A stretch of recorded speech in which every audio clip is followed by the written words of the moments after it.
नमस्कार दोस्तों, स्वागत है आप सभी का मेरे YouTube चैनल स्टेनो गुरु शिवा में।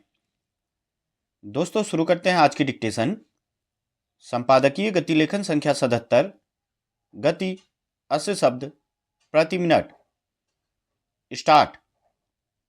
आर्थिक असमानता एक ऐसा सत्य है जिसे हम सर्वव्यापी कह सकते हैं, मगर जहाँ तक भारत का संबंध है, यहाँ चंद संपन्न लोगों तक पूंजी सिमटी है और चारों तरफ वंचितों की भीड़ है।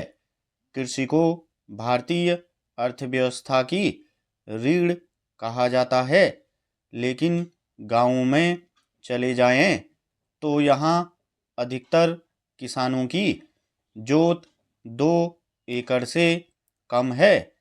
इस तरह से गरीब किसानों के लिए यह जीवन निर्वाह की खेती है।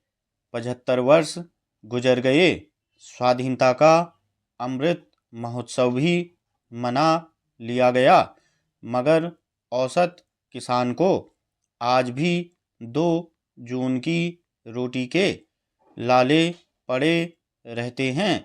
यह आज भी पारंपरिक फसलों में ही उलझा रहता है। जब फसल पकती है तो उसके पास सौदा करने की शक्ति भी नहीं होती कि वह सही कीमत का इंतजार करके अपनी फसल को बेचे। कैसी विडंबना है कि आज भी कई जगह खड़ी फसलों के सौदे होते हैं और आमतौर पर धनिक आड़तिए किसानों की मजबूरी का फायदा उठाकर कम दाम पर उसकी फसल खरीद लेते हैं। नियमित मंडियों तक अधिकतर किसानों की पहुंच नहीं हो पाती। यहाँ गेहूं और धान की फसल सबसे पहले आसानी से बिक जाती है और विविध फसलों की क्रांति धरी रह जाती है। यहाँ तक कि मौसम की मार से प्रभावित फसलों को या तो ग्राहक नहीं मिलते या फिर कौड़ियों के दाम बिकती हैं। पिछले दिनों पंजाब में दलहन क्रांति के नाम पर दालों की उपज का जो प्रयोग हुआ, उसकी विफलता का एक कारण यह भी है। अब हालत यह होती जा रही है कि गरीबी दूर होने का नाम नहीं ले रही। गरीब लोग जीवन निर्वाह के लिए परेशान हैं। ये अनुदान और अनुकंपा राशि पर निर्भर हो गए हैं।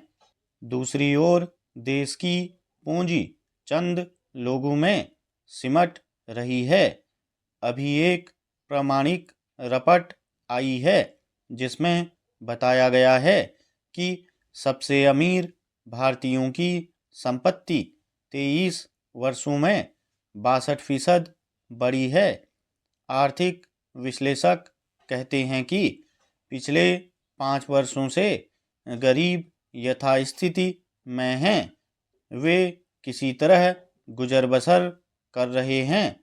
हालांकि उनके लिए कई कल्याणकारी योजनाएं घोषित की गई, लेकिन उन योजनाओं का हश्र यह हुआ कि गरीब को अमीर बनाने की यह कवायद अनुकंपा और अनुदान संस्कृति का शिकार हो गई। दुनिया भर में जहां 2.3 अरब लोग अब भी खाद्य असुरक्षा के शिकार हैं, वहीं भारत में भी ऐसे लोगों की संख्या 33.5 करोड़ से अधिक है। दुनिया की आधी आबादी जरूरी स्वास्थ्य सेवाओं से वंचित है। भारत में भी ये सेवाएं इतनी महंगी हैं कि आम आदमी अस्पतालों में उपचार कराने की हिम्मत नहीं जुटा पाता। स्टॉप।